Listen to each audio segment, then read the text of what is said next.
Welcome to SKU Digital Learning Classes. Myself Bhumani Aharwar, department political science. आज का मेरा topic है गुट निरपेक्षता, जो कि बीए थर्ड ईयर और बीए बीएड फिफ्थ सेम से लिया गया है। तो आज हम गुट निरपेक्षता के बारे में जानेंगे। आज हम गुट निरपेक्षता के बारे में जानेंगे, जिसमें हम गुट निरपेक्षता का अर्थात गुट निरपेक्षता का अर्थ क्या है, गुट निरपेक्षता का उदय कैसे हुआ और गुट निरपेक्षता को प्रभावित करने वाले कौन कौन से कारक हैं, और गुट निरपेक्षता की सफलता या असफलता, तो इस पर हम चर्चा करेंगे। तो स्टूडेंट्स, जैसा कि हम जानते हैं कि गुट निरपेक्षता इसकी शुरुआत जो है वो द्वितीय विश्व युद्ध के बाद से होती है। गुट निरपेक्षता का सबसे पहले मैं अर्थ बता दूं तो गुट निरपेक्षता का अर्थ है कि विभिन्न शक्ति गुटों से तटस्थ या दूर रहते हुए अपने स्वतंत्र नीति निर्णय और राष्ट्रीय हित के अनुसार सही या न्याय का साथ देना। सीधा सा हम कह सकते हैं कि गुट निरपेक्षता का अर्थ है कि किसी भी सैन्य गुट में शामिल ना होना और अपनी स्वतंत्र विदेश नीति का निर्धारण करना, जिसमें अपने राष्ट्रीय हितों को ध्यान में रखते हुए कोई भी देश एक स्वतंत्र विदेश नीति का निर्धारण करता है। संक्षेप में हम कह सकते हैं कि गुट निरपेक्षता का स्पष्ट अभिप्राय है कि किसी देश के साथ सैन्य गुटबंदी में सम्मिलित ना होना, पश्चिमी या पूर्वी तटों के किसी भी विशेष देश के साथ सैनिक दृष्टि से ना बंधना और हर प्रकार की आक्रामक संधियों से दूर रहना, शीत युद्ध से पृथक रहना और राष्ट्रीय हित का ध्यान रखते हुए न्यायोचित पक्ष में अपनी विदेश नीति का संचालन करना। तो इस प्रकार से हम गुट निरपेक्षता के अर्थ को समझ सकते हैं। यहाँ पे जो शीत युद्ध की बात की गई है कि शीत युद्ध से पृथक रहना, तो ये उस समय की बात है जबकि शीत युद्ध का दौर चल रहा था, लेकिन वर्तमान समय में इसका जो स्वरूप है गुट निरपेक्षता का, वो थोड़ा सा बदला है। तो पहले हम चर्चा करते हैं कि गुट निरपेक्षता का उदय अर्थात गुट निरपेक्षता की शुरुआत कैसे होती है। Rise of non alignment. तो जैसा कि हम जानते हैं कि द्वितीय विश्व युद्ध के बाद संपूर्ण विश्व दो गुटों में बटा हुआ था। एक पूंजीवादी गुट था और दूसरा साम्यवादी गुट। पूंजीवादी गुट का नेतृत्व अमेरिका कर रहा था और साम्यवादी गुट का नेतृत्व सोवियत संघ कर रहा था। तो अमेरिका चाहता था कि कुछ जो राष्ट्र हैं वो हमारे पक्ष में आ जाएं या हमारे साथ सम्मिलित हो जाएं, जबकि सोवियत संघ अन्य राष्ट्रों को अपने ओर में लाने की कोशिश कर रहा था। उस समय क्या हुआ था कि द्वितीय विश्व युद्ध के बाद बहुत से जो एशिया के देश और अफ्रीका के देश वो स्वतंत्र रूप में उभर कर सामने आए थे, क्योंकि एशिया के देश और अफ्रीका के देश अधिकतर ब्रिटेन के उपनिवेश रहे हैं और ब्रिटेन के अलावा और अन्य देश जैसे फ्रांस है, तो फ्रांस का भी कई देशों पर कब्जा रहा है, जर्मनी का भी कई देशों पर कब्जा रहा है। तो इस प्रकार से कई राष्ट्र जो हैं वो उभर कर स्वतंत्र रूप से पूरे विश्व के सामने आए थे और उन्हें स्वतंत्र राष्ट्र के रूप में मान्यता मिल गई थी। तो इस प्रकार से जो सोवियत संघ और अमेरिका के बीच में जो शीत युद्ध चल रहा था, तो सोवियत संघ का ये प्रयास था कि जो स्वतंत्र नए देश हैं उभर कर सामने आए हैं वो हमारे साथ सम्मिलित हो जाएं, और अमेरिका चाह रहा था कि ये जो स्वतंत्र देश उभर कर सामने आए हैं वो हमारे साथ सम्मिलित हो जाएं। तो इन्हीं परिस्थितियों को ध्यान में रखते हुए जो नए स्वतंत्र राष्ट्र थे उन्होंने गुट निरपेक्षता की नीति को अपनाया। सन 1947 में स्वतंत्र होने के बाद भारत ने अपनी इस गुट निरपेक्षता की नीति को अपनी भारतीय विदेश नीति में शामिल किया। एशिया के अनेक देशों ने इस नीति में अपनी आस्था व्यक्त की। जैसे अफ्रीका के देश स्वतंत्र होते गए वैसे वैसे उन्होंने भी इस नीति का अनुसरण किया। भारत के प्रधानमंत्री पंडित जवाहरलाल नेहरू, मिस्र के राष्ट्रपति नासिर और यूगोस्लाविया के राष्ट्रपति मार्शल टीटो ने तीसरी शक्ति की इस धारणा को काफ़ी मजबूत बनाया और सन 1961 में गुट निरपेक्षता के 3 कर्णधारों पंडित नेहरू, नासिर और टीटो ने इसके 5 आधारभूत जो हैं वो 5 आधार स्वीकार किए और वो कौन कौन से थे, इनको हम थोड़ा देख लेते हैं। सदस्य देश स्वतंत्र नीति पर चलते रहें। इन्होंने गुटनिरपेक्षता की नीति में ये शामिल किया कि जो स्वतंत्र देश हैं, जो नए स्वतंत्र राष्ट्र उभर कर सामने आए हैं, वही गुटनिरपेक्षता में शामिल हो सकते हैं, या गुटनिरपेक्ष आंदोलन में वही देश शामिल होंगे जो कि अपनी स्वतंत्र नीति पर चलते रहेंगे। वो किसी अन्य देश के सपोर्ट में या किसी अन्य देश की जो अधीनता स्वीकार नहीं करेंगे। इसके साथ सदस्य देश उपनिवेशवाद का विरोध करेंगे। उपनिवेशवाद का मैंने अर्थ जो है मैंने पिछले वीडियो में भी बताया था। उपनिवेश का मतलब होता है कि कोई ऐसा राष्ट्र जिस पर किसी दूसरे देश का अधिकार होता है और वहाँ के संसाधनों का उपयोग जो है वो दूसरे देश के द्वारा किया जाता है। जैसे कि हमारा भारत ब्रिटेन का कई वर्षों तक गुलाम रहा, तो गुटनिरपेक्षता के आधारभूत जो मुख्य आधार थे उसमें इन जो गुटनिरपेक्षता के समर्थक रहे हैं उन्होंने ये आधारभूत सिद्धांत दिए थे कि सदस्य देश जो हैं या गुटनिरपेक्षता के जो सदस्य देश होंगे वो उपनिवेशवाद के विरोध करेंगे। सदस्य देश किसी सैन्य गुट का सदस्य ना हो। मतलब जो गुटनिरपेक्षता का सदस्य वही देश हो सकता है जो कि किसी सैन्य गुट का सदस्य ना हो। जैसे कि हम जानते हैं कि उस समय नाटो, सीटो ये सैन्य गुट हैं, इनकी स्थापना पहले हो चुकी थी। तो इनका ये मानना था कि जो सदस्य देश हैं वो किसी सैन्य गुट के सदस्य ना हो। सदस्य देश ने किसी बड़ी शक्ति के साथ द्विपक्षीय समझौता ना किया हो। मतलब गुटनिरपेक्षता के जो सदस्य देश हैं वो किसी भी बड़ी सैन्य शक्ति के साथ किसी प्रकार का इस तरह से द्विपक्षीय समझौता ना करें। सदस्य देश ने किसी बड़ी शक्ति को अपने क्षेत्र में सैनिक अड्डा बनाने की इजाज़त ना दी हो। मतलब कि जो गुटनिरपेक्षता के जो सदस्य देश हैं वो किसी भी बड़ी शक्ति को, जैसे कि उस समय सोवियत संघ और अमेरिका मेन बड़ी शक्ति के रूप में थे, इनके अलावा ब्रिटेन तो था ही, और चाइना फिर बाद में उसका बाद में उभर कर सामने आया। तो उस समय जो बड़े देश थे तो उनका मानना था कि जो बड़ी शक्ति को अपने क्षेत्र में सैनिक अड्डा बनाने की इजाज़त ना दें। तो ये शर्तें जो थीं वो गुटनिरपेक्ष देशों के सम्मुख रखी गई थी। अब हम बात करते हैं कि गुटनिरपेक्षता को प्रोत्साहन देने वाले कारक, आखिर वो कौन कौन से कारक थे, कौन कौन से वो फैक्टर्स थे जिन्होंने गुटनिरपेक्षता को प्रोत्साहित किया। हम देखते हैं कि जैसे कि पहला कारक है शीत युद्ध, कोल्ड वार। शीत युद्ध के वातावरण में 9 स्वतंत्र राष्ट्र जो हैं वो उभर कर सामने आए थे, तो वो किसी भी पक्ष का समर्थन ना करने के पक्ष में थे। जो स्वतंत्र राष्ट्र थे वो चाहते थे, क्योंकि उनको कई वर्षों के बाद स्वतंत्रता प्राप्त हुई थी, और वो चाहते थे कि हम किसी भी अन्य राष्ट्र के साथ में या किसी अन्य राष्ट्र के अधीन हम नहीं रहेंगे और हम स्वतंत्र अपनी विदेश नीति का निर्धारण करेंगे। तो इस प्रकार से जो शीत युद्ध था इसने गुटनिरपेक्षता को प्रोत्साहन दिया, क्योंकि उस समय शीत युद्ध के समय पूरा विश्व 2 गुटों में बटा हुआ था। इसके बाद जो अगला फैक्टर्स है वो है मनोवैज्ञानिक व्यवस्था। मनोवैज्ञानिक व्यवस्था मतलब जो उस समय नए राष्ट्र उभर कर सामने आए थे, तो नए राष्ट्रों के गुटनिरपेक्षता की नीति अपनाने का दूसरा महत्वपूर्ण जो कारण था वो भावनात्मक और मनोवैज्ञानिक व्यवस्था थी, और वह यह कि वे न केवल औपचारिक अर्थ में स्वतंत्र हों, बल्कि शक्तियों के प्रभुत्व या प्रभावों के अवशेषों से एकदम मुक्त प्रतीत भी हों।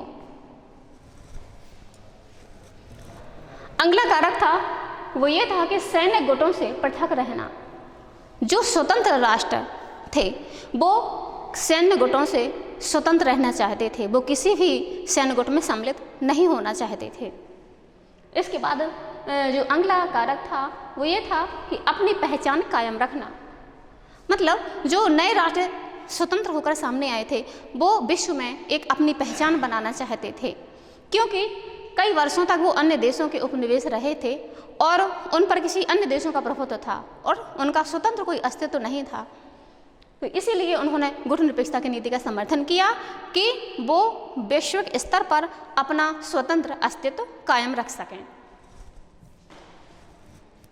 इसके बाद अगला जो फैक्टर्स था वो स्वतंत्र विदेश नीति की कामना। मतलब जो नए एशिया और अफ्रीका के देश स्वतंत्र उभर कर सामने आए थे तो उनका जो गुटनिरपेक्षता की नीति का समर्थन करने का एक अन्य कारण ये था कि वो अपनी स्वतंत्र विदेश नीति का निर्धारण करना चाहते थे कि हमारे देश की जो विदेश नीति है उसका निर्धारण वो स्वयं करें, ना कि कोई बाह्य शक्ति उन पर हावी हो। इसके अलावा आर्थिक कारण जो था गुटनिरपेक्षता के लिए, तो गुटनिरपेक्षता का जो एक अन्य कारण था या अन्य आधार था वो आर्थिक भी था। प्रायः जो सभी गुटनिरपेक्ष देश थे वो आर्थिक दृष्टि से पिछड़े हुए थे, क्योंकि कई वर्षों तक वो अन्य देशों के उपनिवेश रहे और वहाँ के संसाधनों का उपयोग जो है वो किसी अन्य देशों के द्वारा या बड़ी शक्तियों के द्वारा किया जाता रहा। तो वो जो देश जो स्वतंत्र होकर आए थे एशिया के और अफ्रीका के, तो उनका ये मानना था कि अगर गुटनिरपेक्षता की नीति का अनुसरण किया जाएगा तो वो आपस में एक दूसरे के विकास के लिए आर्थिक सहयोग प्रदान करेंगे, क्योंकि उनकी जो आर्थिक स्थिति थी वो बहुत ही कमज़ोर हो चुकी थी। और उन्होंने गुटनिरपेक्षता की नीति का अनुसरण करते हुए अपनी विदेश नीति में इसे शामिल किया। इसके बाद अब हम देखते हैं गुटनिरपेक्ष आंदोलन की उपलब्धियां या सफलता या इसकी भूमिका। तो गुटनिरपेक्ष आंदोलन की कुछ उपलब्धियां रही हैं, जैसे हम उनकी सफलता के रूप में या गुटनिरपेक्ष आंदोलन की सफलता के रूप में भी हम देख सकते हैं, जैसे कि निशस्त्रीकरण में योगदान। तो जो गुटनिरपेक्ष देश थे जो गुटनिरपेक्षता की नीति का समर्थन कर रहे थे, उन्होंने निशस्त्रीकरण में योगदान दिया। निशस्त्रीकरण मतलब उस समय जो है विश्व की जो बड़ी बड़ी शक्तियाँ थीं वो शस्त्रों के निर्माण की होड़ उस समय लगी हुई थी। वो अपनी अपनी शक्तियों को बढ़ाने का प्रयास कर रहे थे और लगातार शस्त्रों का निर्माण किया जा रहा था। और जो पहला विश्व युद्ध हुआ 1914 से लेकर 1918 तक चला, और दूसरा विश्व युद्ध जो कि 1939 से लेकर 1945 तक चला। तो ये जो दो विश्व युद्ध हो चुके थे और दोनों विश्व युद्ध के परिणाम पूरे वैश्विक स्तर पर क्या रहे ये सबके सामने थे। तो इसमें जो विश्व युद्ध का जो महत्वपूर्ण कारण जो रहा है वो शस्त्रीकरण रहा है, क्योंकि पहले विश्व युद्ध के बाद जो सेकेंड वर्ल्ड वार होने से पहले विश्व के जो अन्य देश थे वो अपनी अपनी शक्तियों को बढ़ाने के प्रयास में शस्त्रीकरण लगातार कर रहे थे, और इसी शस्त्रीकरण के कारण ही जो दूसरा विश्व युद्ध हुआ वो कहीं ना कहीं जो शस्त्रीकरण था उसके लिए एक जिम्मेवार था। तो जो गुटनिरपेक्ष देश थे उन्होंने निशस्त्रीकरण करने के लिए, अर्थात शस्त्रों की रोकथाम, जो शस्त्रीकरण हो रहा था उसकी रोकथाम के लिए अपना योगदान दिया। और इन सभी देशों ने, गुटनिरपेक्ष देशों ने, इनके अलग अलग सम्मेलन हुए, समझौते हुए। तो इस प्रकार से निशस्त्रीकरण में गुटनिरपेक्ष आंदोलन का जो महत्वपूर्ण योगदान रहा है। हालांकि गुटनिरपेक्ष आंदोलन जो है उतना सफल नहीं हो पाया, निशस्त्रीकरण में भी उतनी सफलता प्राप्त नहीं हो पाई, लेकिन अपना प्रयास कहीं ना कहीं इन्होंने किया है। स्वतंत्र वातावरण का निर्माण, मतलब गुटनिरपेक्ष आंदोलन का जो अन्य योगदान था वो ये था कि स्वतंत्र वातावरण का निर्माण, मतलब विश्व के जो देश स्वतंत्र होकर के पूरे वैश्विक स्तर पर अस्तित्व में आए थे, तो पूरे विश्व में वो स्वतंत्र माहौल बनाना चाहते थे। और चूँकि गुटनिरपेक्ष थे वो किसी सैन्य गुट में शामिल नहीं होना चाहते थे, और ना ही वो उन्होंने ऐसा किया भी, गुटनिरपेक्षता की नीति का पालन भी किया। और भारत ने शुरू से लेकर तो आज तक भारत गुटनिरपेक्षता का पालन कर रहा है। तो इन्होंने स्वतंत्र वातावरण के निर्माण करने का प्रयास किया। इसके बाद अपना राष्ट्रीय ढांचा विकसित करना। गुटनिरपेक्ष आंदोलन की एक अन्य महत्वपूर्ण उपलब्धि रही है कि जो उस समय अल्प विकसित देश थे या जो नए राष्ट्र स्वतंत्र होकर वैश्विक स्तर पर आए थे, वो अपना एक स्वतंत्र राष्ट्र के रूप में अपना नया ढांचा विकसित करने का प्रयास करते रहे, और आज वो वैश्विक स्तर पर उनका अस्तित्व आज मौजूद है और बना हुआ है। इसके बाद संयुक्त राष्ट्र संघ के स्वरूप को रूपांतरित करना, यानी गुटनिरपेक्ष आंदोलन की ये अन्य महत्वपूर्ण विशेष जो उपलब्धि रही है। इसके बाद अविकसित राष्ट्रों के मध्य आर्थिक सहयोग की बुनियाद, जैसा कि मैंने अभी कुछ समय पहले आपसे चर्चा की है कि जो उस समय जो नए देश थे एशिया के और अफ्रीका के, जो किसी अन्य देशों के उपनिवेश रहे हैं, वो स्वतंत्र होकर वैश्विक स्तर पर उनका अस्तित्व उभर कर सामने आया, और उनकी अर्थव्यवस्था जो है वो बहुत कमज़ोर थी। और गुटनिरपेक्षता ने इन अविकसित राष्ट्रों के आर्थिक विकास में सहयोग दिया। इसके बाद शीत युद्ध को तनाव शैथिल्य में बदलना। तनाव शैथिल्य को हम एक प्रकार से देतांत भी कहते हैं, इसका एक अन्य नाम है देतांत, मतलब तनाव शैथिल्य। क्योंकि उस समय जो शीत युद्ध अमेरिका और सोवियत संघ के बीच में चल रहा था, तो जो शीत युद्ध था एक ये शस्त्र युद्ध ना होकर के एक वैचारिक युद्ध था। दोनों ही देश एक दूसरे की समाचार पत्रों के माध्यम से, प्रेस के माध्यम से, रेडियो टेलीविज़न के माध्यम से एक दूसरे की आलोचनाएं कर रहे थे, एक दूसरे की निंदा कर रहे थे, और ये एक प्रकार से युद्ध जैसी स्थिति बनी हुई थी। लेकिन हालांकि ये शस्त्र युद्ध ना होकर के एक वैचारिक युद्ध था, तो उस समय ये जो तनाव की स्थिति इस प्रकार से बनी हुई थी कि किसी भी समय तीसरा विश्व युद्ध होने की संभावना बनी हुई थी, कि कभी भी तीसरा विश्व युद्ध छिड़ सकता है। तो जो गुटनिरपेक्ष आंदोलन है, गुटनिरपेक्ष आंदोलन ने इस शीत युद्ध को कम करने का प्रयास किया, यानी दोनों राष्ट्रों के बीच में जो तनाव चल रहा था उस तनाव को कम करने का प्रयास किया। इसके बाद शीत युद्ध को शस्त्र युद्ध में परिणत होने से रोकना। जो शीत युद्ध चल रहा था वो शस्त्र युद्ध ना हो, तो इसके लिए जो गुटनिरपेक्ष आंदोलन है इसने महत्वपूर्ण भूमिका निभाई। विश्व राजनीति में संघर्षों को टालना, जैसे कि उस समय अंतर्राष्ट्रीय राजनीति में काफ़ी तनाव बना हुआ था। विश्व के जो कुछ देश हैं वो सोवियत संघ का समर्थन कर रहे थे, और कुछ देश हैं जो वो पूंजीवाद यानी अमेरिका का समर्थन कर रहे थे। तो पूरे वैश्विक स्तर पर तनाव की स्थिति बनी हुई थी। तो विश्व राजनीति में एक प्रकार से संघर्ष की स्थिति बनी हुई थी, और किसी भी देश के विकास के लिए जो है वो संघर्ष या तनाव जो है वो एक बहुत बड़ी बाधा होता है। तो इस प्रकार से विश्व राजनीति में संघर्ष को टालना ये गुटनिरपेक्ष आंदोलन की एक अन्य उपलब्धि थी। इसके बाद अब हम बात करते हैं गुटनिरपेक्ष आंदोलन की चुनौतियां अथवा समस्याएं, अर्थात गुटनिरपेक्ष आंदोलन के सम्मुख कौन कौन सी चुनौतियां रही हैं।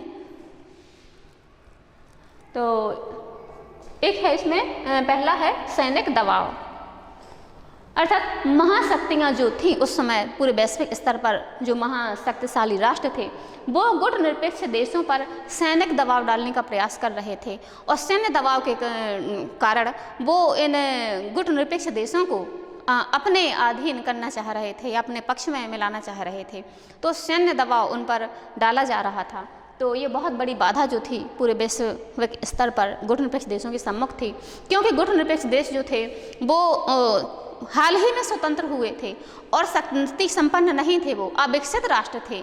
तो इस प्रकार से इनके सामने बहुत बड़ी चुनौती थी, और इस चुनौती का सामना करते हुए ये बहुत बड़ी उपलब्धि है गुटनिरपेक्ष देशों के सामने या उन गुटनिरपेक्ष देशों की, कि उन्होंने इतनी बड़ी चुनौती का सामना करते हुए अपनी स्वतंत्र गुटनिरपेक्ष नीति को बनाए रखा। तो सैनिक दबाव जो है ये बहुत बड़ी चुनौती इनके सामने थी। इसके अलावा गुटनिरपेक्ष देशों में पारस्परिक तनाव एवं वैमनस्य, यानी कि गुटनिरपेक्ष जो देश थे, जो इसके सदस्य देश थे, उनमें आपसी तनाव और परस्पर वैमनस्य जो था वो इसके सामने बहुत बड़ी चुनौती थी। इनमें तनाव और भयंकर विवाद जो है वो उभरते रहे हैं, जैसे कि भारत और बांग्लादेश दोनों ही गुटनिरपेक्षता के समर्थक हैं, लेकिन कोलंबो शिखर सम्मेलन में बांग्लादेश ने भारत के साथ गंगा के पानी के बंटवारे के प्रश्न को उठाकर दुनिया के सामने अपने आपसी तनाव का ही प्रकटीकरण किया। जैसा कि हम देखते हैं कि बांग्लादेश और भारत के साथ में जो नदियों के पानी को लेकर के, जैसे कि तीस्ता नदी जल विवाद है और गंगा नदी जल विवाद, वो आज भी बना हुआ है। तो इस प्रकार से जो नदियों के पानी को लेकर के जो विवाद बना हुआ था, और अंतर्राष्ट्रीय स्तर पर इसका जैसे कोलंबो शिखर सम्मेलन हुआ, तो अंतर्राष्ट्रीय स्तर पर क्या है कि बांग्लादेश ने इसको प्रकट किया और इसको उजागर किया। तो इस प्रकार से जो गुटनिरपेक्ष देशों के सामने एक अन्य चुनौती थी वो यही थी कि इन देशों के बीच में आपसी विवाद और आपसी तनाव कहीं ना कहीं बना हुआ था। इसके बाद जो अन्य चुनौती रही है वो ये कि गुटनिरपेक्ष देशों में अस्थिरता उत्पन्न करना, यानी कि जो महाशक्तियाँ थीं उस समय तो महाशक्तियाँ गुटनिरपेक्ष देशों में हस्तक्षेप करती रहती थीं और अपने गुप्तचरों के माध्यम से अस्थिरता लाने के प्रयास कर रही थी। क्यूबा जैसे गुटनिरपेक्ष देशों में अमेरिका ने CIA के माध्यम से फिदेल कास्त्रो सरकार को गिराने की बार बार कोशिश की। चिली के राष्ट्रपति रुलेंडे की हत्या में CIA का हाथ था, ऐसा माना जाता है। तो इस प्रकार से गुटनिरपेक्ष देशों में अस्थिरता उत्पन्न करना ये बहुत बड़ी चुनौती थी। चूँकि महाशक्तियाँ जो थीं वो इन गुटनिरपेक्ष देशों को अलग अलग करना चाहती थीं।